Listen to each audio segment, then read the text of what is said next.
Estamos hoje no dia 17 de junho e hoje possivelmente é o dia mais frio desse ano até agora.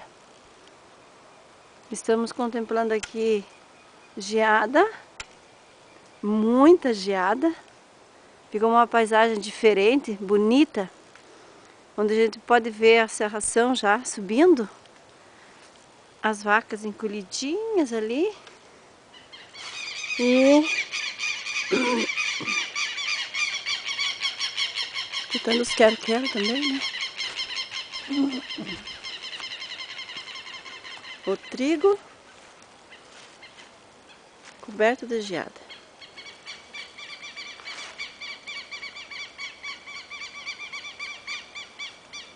É o trigão.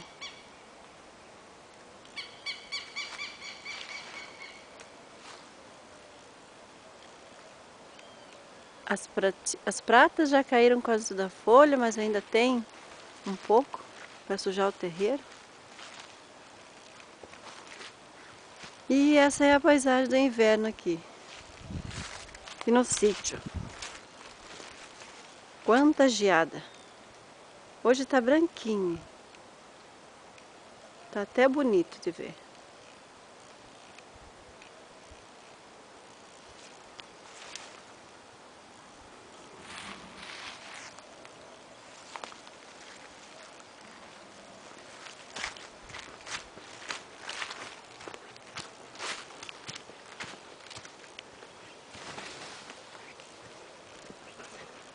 Mas com tudo isso, o seu Talib não deixou de ir buscar um maço de cana para moer para as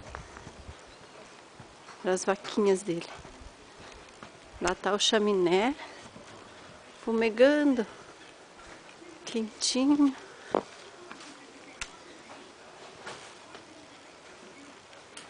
Olha lá o pai.